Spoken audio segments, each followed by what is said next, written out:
Okay, thank you everyone.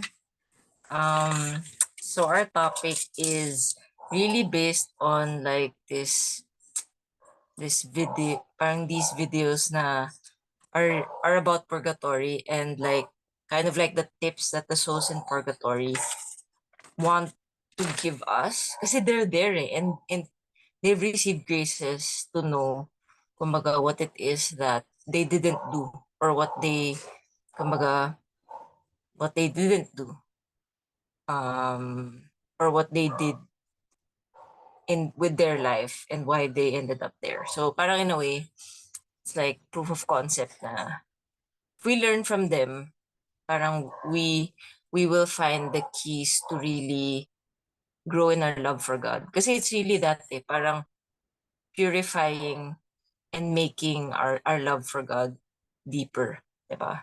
So if we're not burning for love for God, it means um we will spend a long time in purgatory. And actually, it's not as benign as people think. Because people think maybe it's just like this, kind of like this waiting room, no?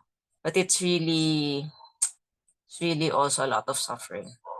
Okay, so these are parang insights from an actual nun who died, and then she appeared to Sister Mary of the Cross. They're of the same congregation. So this soul was allowed by God to appear to this sister. So it's from an unpublished manuscript on purgatory. Okay. So some of these points, this is a long, kumbaga, book eh. Pero we're just choosing a few that will kind of like guide us and give us lights about how to live our lives here on earth. Okay, so the first one is we really make it a practice to live in the presence of God with a pure intention. Okay, so especially for us no, who are active in the church, who take our spiritual lives seriously, we will realize this soul in purgatory says, and she's a religious sister, so I think she knows what she's talking about. No? God seeks souls who will love him for his own sake. Many think they love God, but they love him for their own sakes. So it means parang there's this even other part in the manuscript which was in another video din na parang there will be people who will be shocked daw when they die kasi they did a lot of good works in their life. Pero maybe hidden from themselves, they were doing it for other purposes. To be liked, to be seen as good, maybe they felt good doing good, no? So hindi yun counted. Kumbaga parang they will appear before God with empty hands, no? So sometimes when we feel great repugnances, yung parang, ugh, parang you don't even want to do it, pero you will in a way force yourself kasi you will do it solely for God's sake, then that is what pleases God, no? So this soul says, God is not deceived about who really loves him and those who just, love him for the good things that they get from him. Okay, so the soul this religious sister says, there's probably the 1 in 50 religious vocations. I mean, religious people in religious life who actually are really living out their vocation. So parang, can we imagine what that figure is for lay people? No? So let's reflect on that and ask God to reveal to us the state of our souls. Second is, in this one, grabe, naiyak talaga ako kasi parang, shucks. It's so hard to imagine di ba? But this is true. The soul said, all that we do affects God most intimately. Everything that we do affects God most intimately. Parang our indifference, our coldness pains him very much. And I actually got into an argument with a friend about this. Kasi parang, I was telling him, di ba dapat you should do the maximum? Parang, for him, we shouldn't confess na raw venial sins. We're not obliged. And I'm like, bro, like, you're not obliged, but that would help you. Grabe, ang tagal ng discussion namin. But then I realized, there are some people who are technical, no? Kasi parang God is like an entity na lang, and he's not an actual person. Parang the soul said, no? It's like parang the slightest coldness, slowness to obey him or to love him, or even the slightest neglect, parang hurts him so much. You know how those here who have really loved someone, no? It could be their parent or spouse or child. Parang the smallest thing that they do, parang, it affects us, no? Like a look or something they didn't say or something they did say, no? Parang has the power to really crush us, no? And that's how God is to us. Parang sabi ko, shucks, parang nakakaiyak naman to. Parang, and it's not because God is clingy or like emotionally whatever. Pero He allows us to have that power over Him. Diba? Grabe. As in parang, I cried na eh. So parang okay na ako. So yun. So we're being reminded, no? Don't, let's not take our time. Kasi we always hear, okay, yeah, in God's time, we're gonna give up these sins, these bad habits, no? Let's be saints now. Let's not waste time. Okay? Let's not keep on parang falling into the same way that we hurt God. Even the small things. So that's number 3. Number 4 is it is only love that will be rewarded in heaven. There's only love that will be rewarded in heaven. Okay, so this parang apparitions of the soul and purgatory happened around the time or parang close to the time of Saint Therese. So in a way, parang you can see the trend of what God wanted to tell man or wanted to tell the church during this time, no? I think siguro nga kasi this was also the time of Jansenism, no? We remember the time of Therese. Even us in Nineveh, the fastings, the prayers, the consecration, the Rosary Novena, parang it's easy to get caught up na, okay, I'm achieving so much in my spiritual life. I'm so good. Pero actually, it's really the love, no?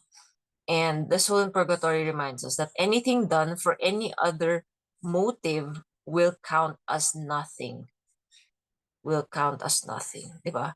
So even siguro you do so many acts of charity, you donate your entire house to the poor, pero inwardly parang you're just doing it out of pride, out of like self-satisfaction. I'm so good. And you want people to see that you are so good. Or even yourself, you want to see that you are good.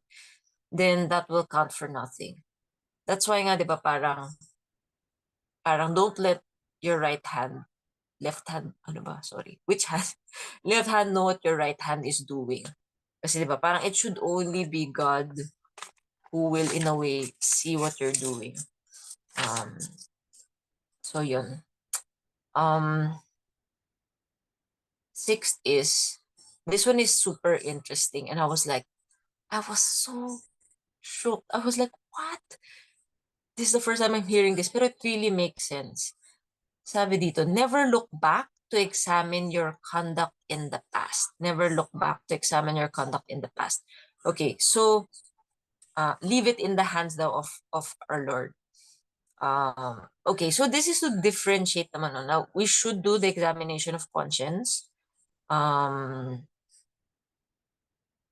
It's not like we're doing away with that. Pero, it means that we should only look down at our faults or our sins once. We make the resolution and then we forget about it.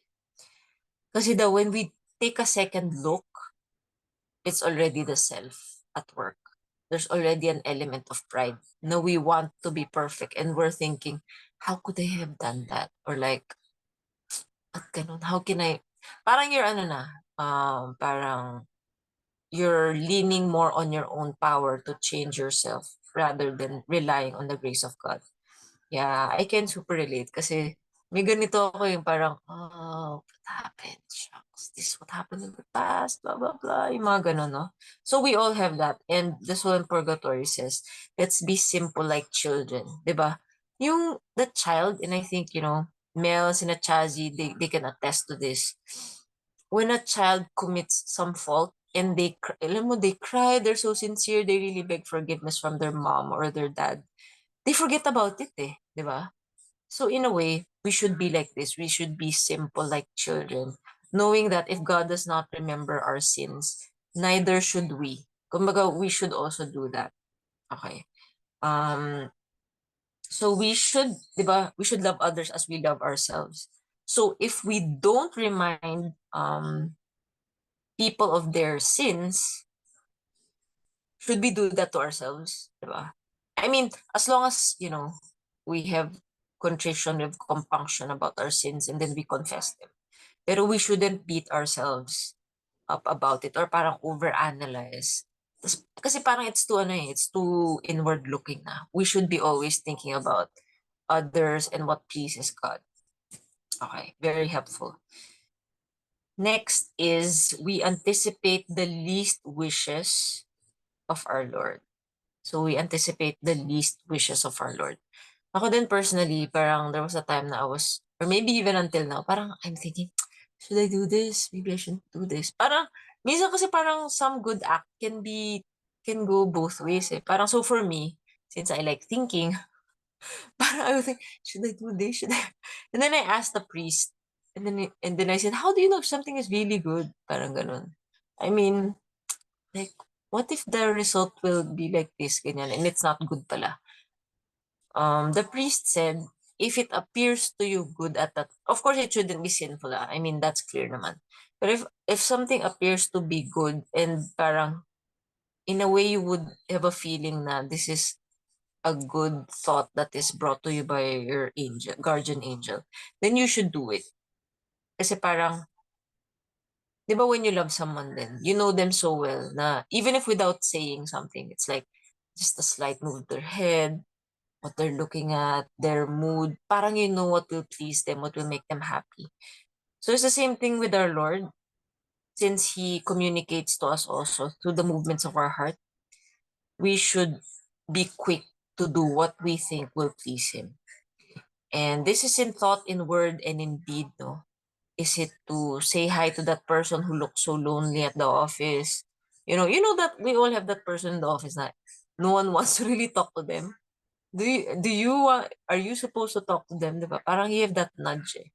And sometimes we think, no, tomorrow na lang or later na lang, diba? We're not that quick to respond to those good desires that God, the Holy Spirit, plants in our hearts. Okay. And this applies then to things that we regularly do. Sometimes we do our prayers hurriedly, no? Angelus, nagmamadali, ganyan, rosary, nagmamadali, or sometimes we don't even really make time for Thanksgiving after communion. It's actually 15 minutes, When I read that, but I heard this entire talk about how profitable it is to really pray daw 15 minutes after communion. Kasi daw, grabe, that's the time daw na parang God the Father looks at us like we are Jesus Himself. Na practically anything that we ask of Him, He will give. Kasi diba, sabi nila, 15 minutes, the Holy Spirit is really still in you after communion, and then kumbaga, hindi naman it disappears, pero kumbaga parang, I can't really explain. Basta, the 15 minutes is so crucial. So parang, can you imagine na after communion, tatayo ka agad, I don't know, you're gonna text na, ganyan. Sayang that 15 minutes. Can you imagine anything you ask? Kasi God looks at you and sees Jesus, di ba? So, let's make that time, kumbaga, let's maximize that time, di ba? While we're here.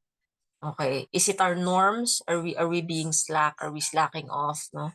Are we spending too much time on social media? Are we talking kindly to people now? We are annoyed or we don't feel like talking kindly to them in particular, diba?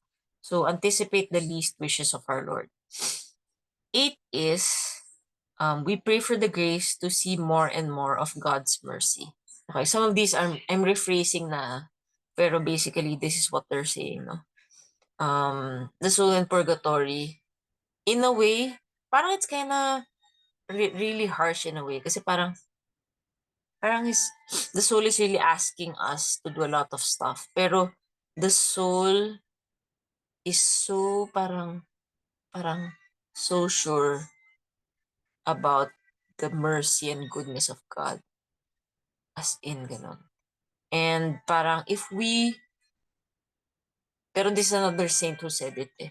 If we really knew who God is daw, we would die from joy. As in parang, what we hear now, kasi we have some idea, we see images of Him, we know what He did for us, pero we have no idea how good He really is. No, so we pray for that grace, kasi we have to be burning with love for Him. And that's the reason why the souls are in purgatory. Kasi in their life, they were so lukewarm. Or parang, wala, hindi sila burning. So, di ba, God doesn't want lukewarm souls. Parang He said nga, just be cold. Huwag lang yung lukewarm. Kasi parang nakakainis yung lukewarm. Parang lukewarm na coffee. Parang, nobody wants that. Parang coffee is just either cold or hot, di ba? Well, God doesn't want naman coldness also. Pero what I mean is, parang lukewarm is the worst for Him. Kasi parang, you're neither here nor there. Parang, you're so ambivalent, di ba? You're so annoying. Parang ganon. So, parang naalala ko, parang mandiligaw. Parang, what? Are you courting or are you courting? Di ba? Anyway, so, even in human terms, it can be like, just out there. So what more for God? So I remember Saint Benedict.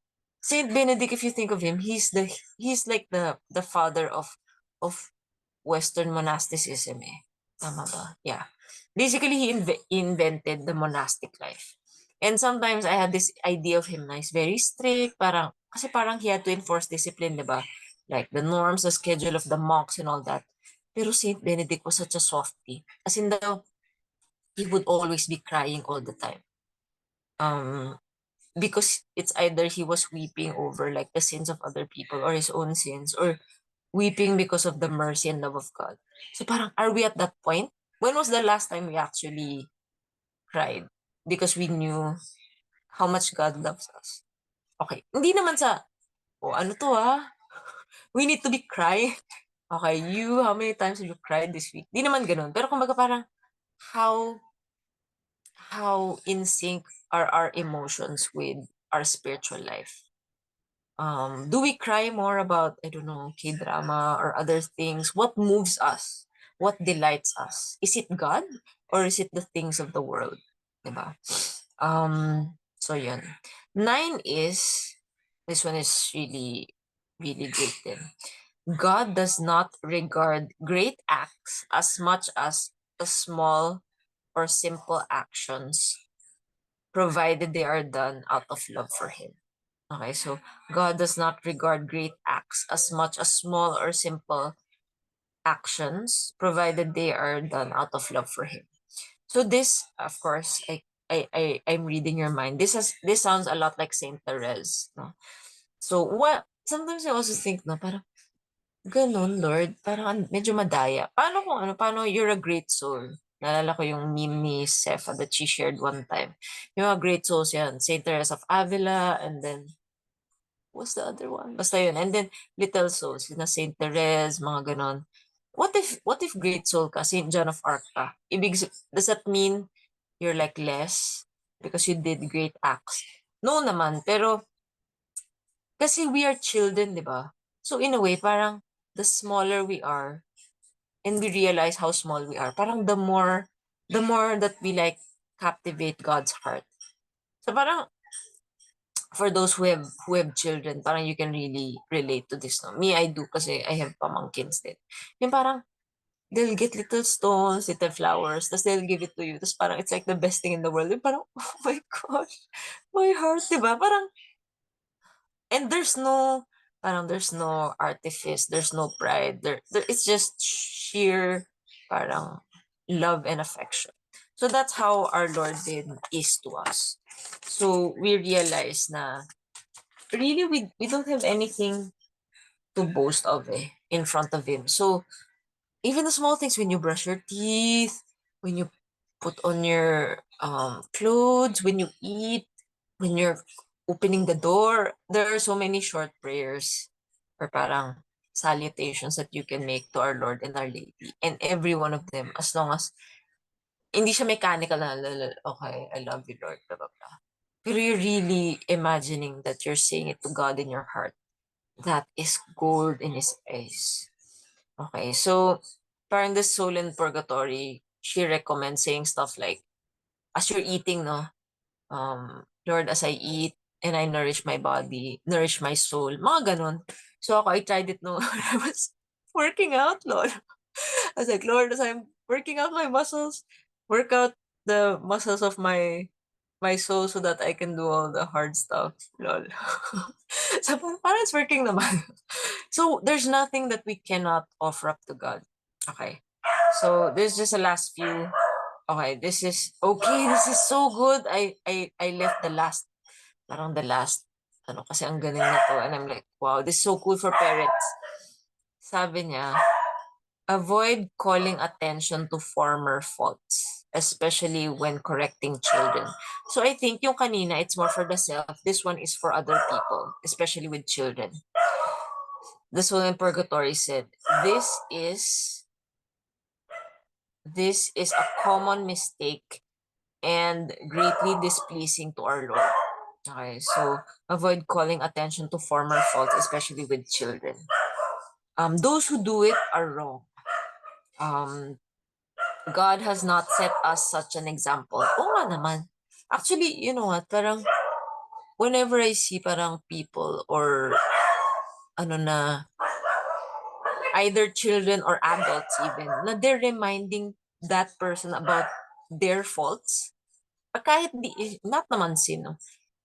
Dati nga ganyan. Di ba ginawa mo yung ganyan? Parang, a part of me is like cringing kasi parang feeling, that shouldn't be done. Why are you saying that? Kasi parang siyang nagiging self-fulfilling prophecy eh. Yung parang, for example, a dancer who kept on practicing.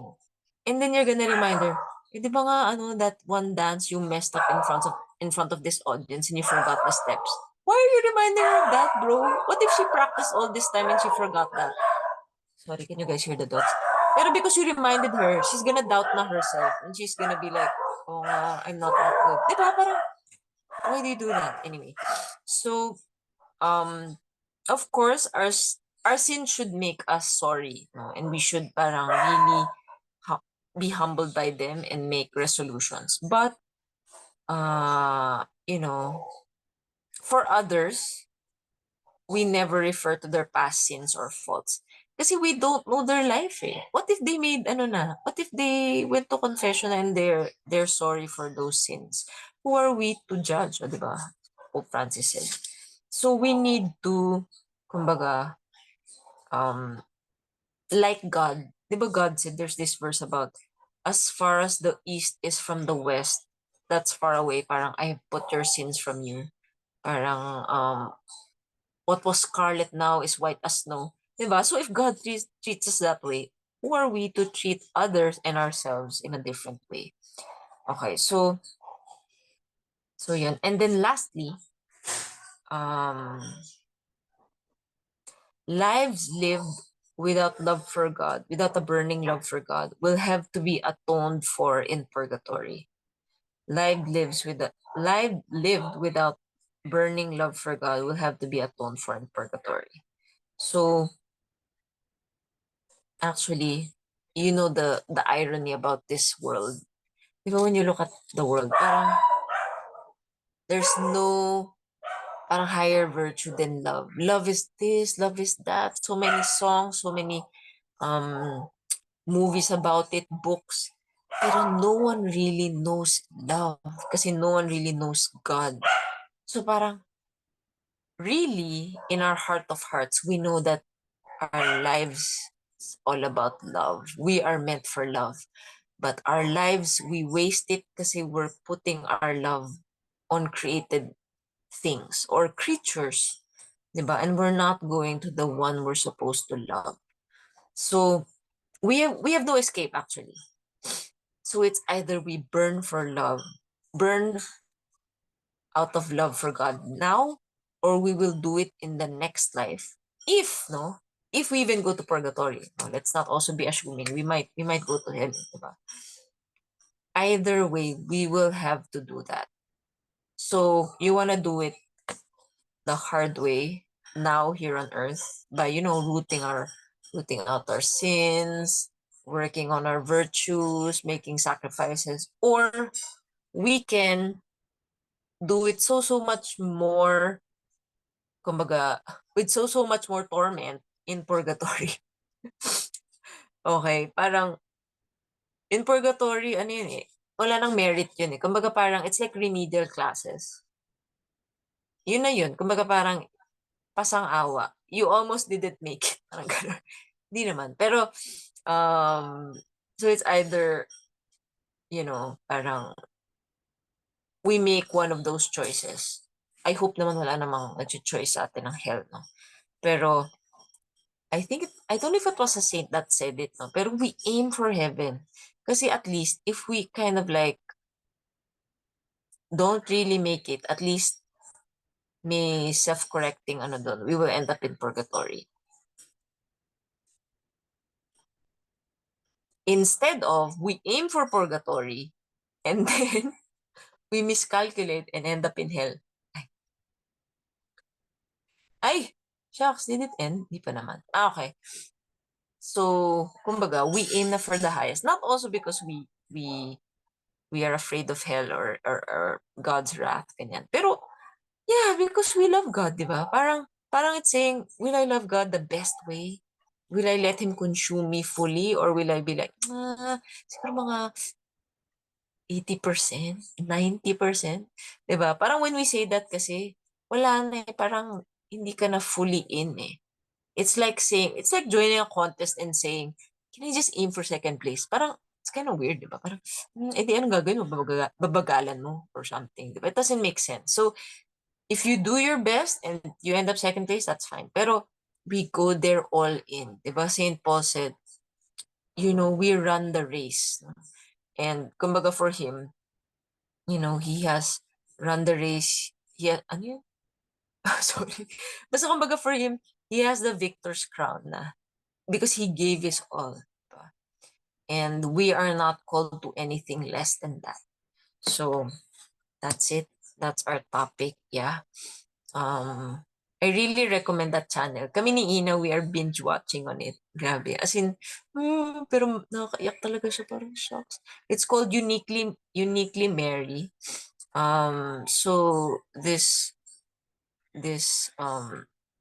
videos, marami siya. There are stories, there are, yun nga, from the manuscript, tas may mga guests, ganyan. Basta ano, I thought I knew about purgatory, but then I realized I have so much that I don't know about yet.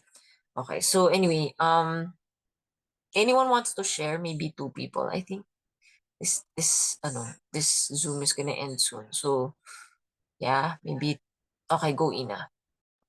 Okay, so it seems na sabi niyo na nga nun pinapanood ko siya and pinanood ko kanina yan, yung sinabi ni yung shinare ni Ate Nirva, pinanood ko siya ng buo din. And as you know na my dad passed away and it's really heartbreaking actually, but nakita ko yung mercy din ni God throughout everything. Like he died on the first Saturday of the month, which is dedicated to Our Lady, and sineselebrate sa France yung Our Lady, uh, this yung Our Lady Cause of Our Joy, and I think it's may grace talaga siya doon. And siguro yung masasabi ko lang po, it's really unfathomable kung gaano kalaki yung pagmamahal ng Diyos. One of the things that I told my mom, because my mom is a regular mass goer, um, sabi ko, Mami, baka namatay na maaga si Daddy so that we can pray for him longer. Kasi we don't know his ano with God, and my dad wasn't baptized, and but I dreamed, parang nakwento ko to kay Ate Nirva na parang naka-vision ako. Although I also said it to a priest. So parang gusto ko kasi siyang syempre parang may ano ba, may tawag doon, may clearance ba. And the priest told me to just offer masses, ganyan. So for me, it's a sign that he's in purgatory. So, and I mean, parang parang binigyan ako ng priest na yun na sabihin sa'kin na to continue praying for my dad. So, parang wherever he is, parang there's hope, parang gano'n. And, ayun, parang and that his death actually really brought me closer to God. And parang that's the irony of it, eh, parang medyo ironic talaga yung yung kingdom ni God. Parang we cannot fathom it. Parang what we think is big, gusto niya pala small lang, yung mga gano'n ba na nasa little things po talaga yun. Ayun po and it's funny kasi I'm grieving but I really am at peace.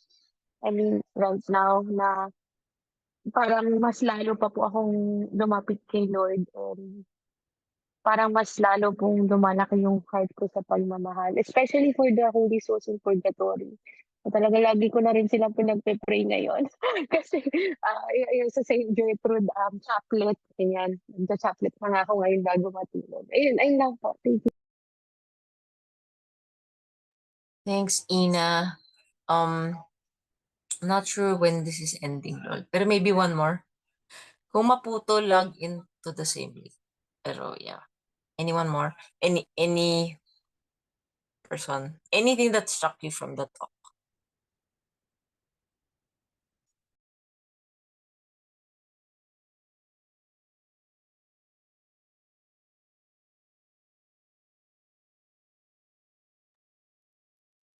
Shazi?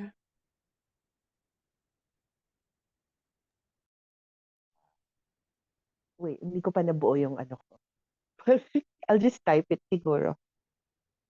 Okay. Sige. So many good points actually. Pinakinggan ko din yun kanina. And of course, your insights. I took notes. But I'll just type it.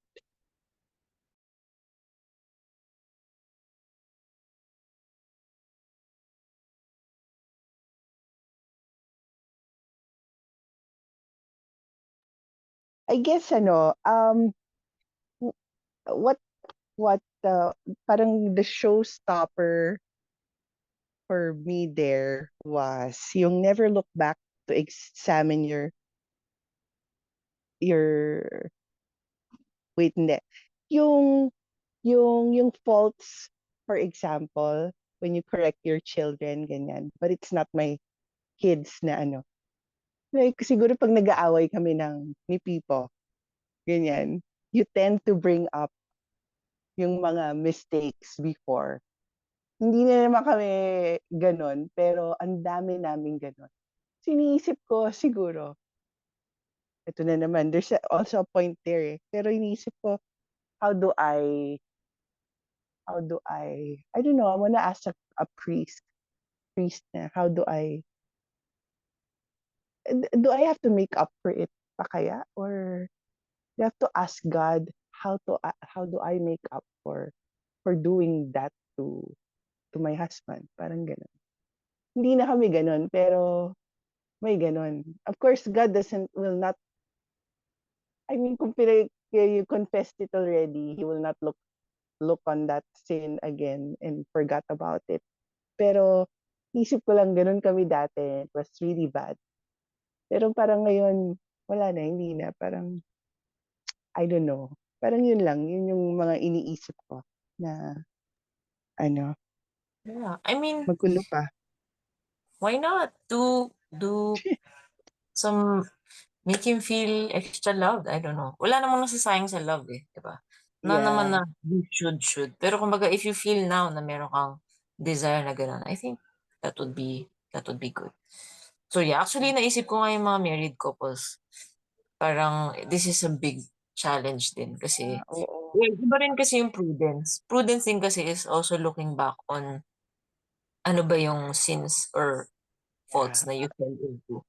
Pero kumbaga siguro what the soul in purgatory is also saying, kumbaga let's not beat ourselves up over it. Or parang, alam mo yung paikot-ikot na you keep Yeah. on going back to the same spot. Iba kasi yun eh. Iba naman yung prudence na, Mm. alam ko na to. Ito yung nangyari dati, so okay. Yung parang prudence din kasi is also a virtue. Hindi naman yung we're completely like this tabula rasa na completely parang kami amnesia lagi na, ha? Ano ba yung nangyari dati? Hindi naman gano'n. Pero yun nga, parang, yeah, like a child. We're just open, yung gano'n. So, yeah. Thank you, guys. Wala na rin yata si Mel. I think baka na-disconnect siya. So, that's it. Thank you, guys. Let's Thank you close with a very prayer. much. Sana ma-close ko pa to before it ends. In the name of Father, Son, and Spirit. Amen. Thank you, Lord. Give us the grace to make good resolutions from this talk as we pray. Glory be to the Father, and to the Son, and to the Holy Spirit. As it was in the beginning, is now, and ever shall be, world without end. Amen. The Father, of the Son, of the Holy Spirit.